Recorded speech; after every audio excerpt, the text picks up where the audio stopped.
So today we had a class with an amazing student from Turkey, a person called Tugce. So Tugce is working, and at the moment she's finding a lot of difficulty to understand Aussies at work, especially when they're using phrasal verbs. And in today's class, we found out, I asked her exactly what's the problem, what does she need, and she mentioned some really interesting things and that involve her difficulty with language. So part of it was listening and understanding. So the Aussie accent is very difficult to understand.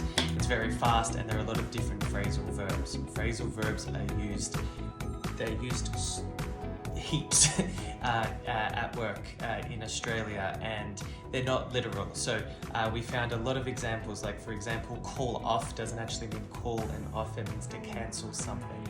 Another big thing was explaining. So being able to explain something at work to locals sometimes makes students feel like they have a blank and they can't say anything. There's no words that come to you to speak, and that sucks. You feel nervous, you don't know any English words.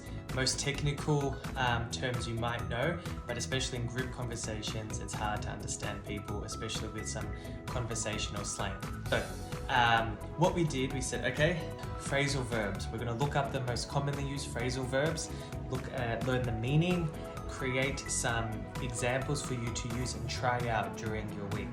And then that way, you can slowly start to understand it more and notice how often people use it, and try using it yourself.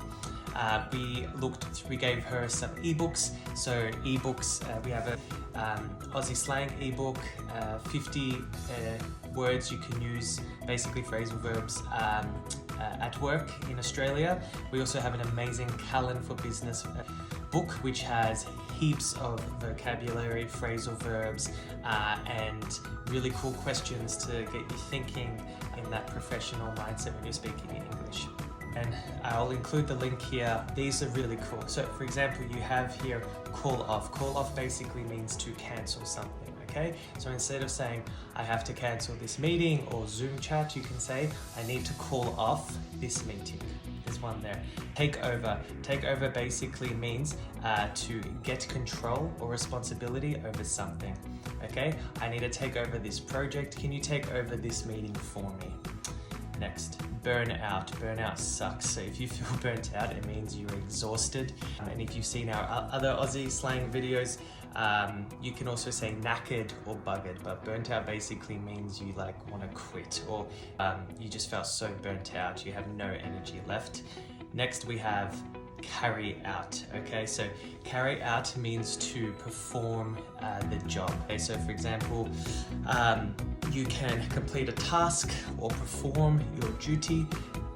With carry out, you could say, we need to carry out a market analysis, or we need to carry out this financial analysis. That's carry out. Next, you have knuckle down.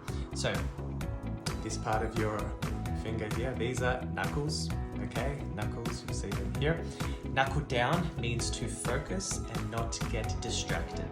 So an example would be, I really need to knuckle down on this project. Sorry, I can't come. I really need to knuckle down on this. It means I need to focus on this. So there's knuckle down.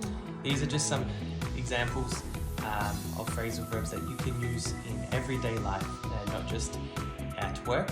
And that class was amazing, and it was amazing to hear our lovely student to say that was so useful. And then we said, useful, you can also say handy, you can also say helpful. It seems like literally everything that you can say, especially technically, there are other ways to say it. There's slang, there's phrasal verbs. And the thing in Australia is we use them all the time. And that can help you feel, well, it can help you understand locals and what they're actually trying to say. This is how you expand your vocabulary. You can Google synonyms and find other words that mean the same thing. But phrasal verbs are actually really handy and really helpful. So use them. They're really, really cool, and we use them a lot at work. I know I use them a lot here at work and with my friends and family. She did mention that if you are working in a job where you use a lot of technical language, maybe you're an engineer or something like that, writing emails and stuff's pretty easy because you can stick to the technical language language, the grammar's not always perfect, but then when it comes to speaking, it's really hard. An example, one student said, well, can you give me a lift? What the hell is that? And that was, can you drive me somewhere?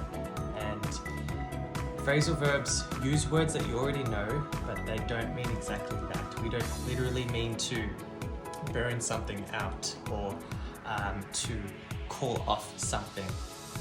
I'm just looking here, there's so many more, and I'll go over through more in another video, but phrasal verbs, they're awesome and they're fantastic. I'll include a list of all these phrasal verbs, I'll make videos, I'll put templates, and you can use them. And they'll certainly help you improve your English, understand locals more, and it will help you enjoy speaking English more as well.